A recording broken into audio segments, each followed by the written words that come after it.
Hello everyone, আসসালামু আলাইকুম। আজকে আবার চলে আসলে আপনাদের সামনে আরেকটা প্রোডাক্টের ব্যাপারে কথা বলতে। এটা হচ্ছে অপো রেনো 3। খুবই সুন্দর একটা ফোন। দেখেন, অন স্ক্রিন এবং অফ স্ক্রিনের মধ্যে খুবই সুন্দর একটা ফোন বলা চলে, এবং সামনে পিছে দুই পাশে কার্ভ এবং হ্যান্ডি একটা ফোন। আর এটা হচ্ছে মিড বাজারের মধ্যে খুবই একটা ভালো ফোন। বডিটা হচ্ছে মেটাল, পিছনে হচ্ছে গরিলা গ্লাস ইউজ করা, সামনে পিছে গরিলা 3 ইউজ করা।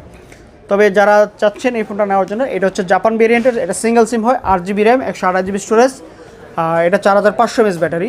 এই ফোনটা নিতে পারেন রাফ অ্যান্ড টাফ ইউজ করার জন্য। মোটামুটি ভালো একটা ফোন। এটা একটা রিজনেবল প্রাইসের মধ্যে। তবে এই ফোনটা ক্যামেরা উইথ সব কিছু এভরিথিং মোটামুটি ভালো। আর এই ফোনটাতে কোনো ধরনের কমপ্লেইন নাই, ইনশাল্লাহ আপনারা নিতে পারেন। আর যারা হচ্ছে কি অনেকে গেমিং খেলতে চান বা গেম করতে চান, একটু কম থাকবে, তবে প্রসেসরটা ভালো, যাতে স্ন্যাপড্রাগনের প্রসেসর। সেক্ষেত্রে আপনারা হয়তো একটু কম যারা গেম খেলেন তাদের জন্য ঠিক আছে, আর বেশি যারা গেম খেলতে চান তাদের জন্য ঠিক হবে না।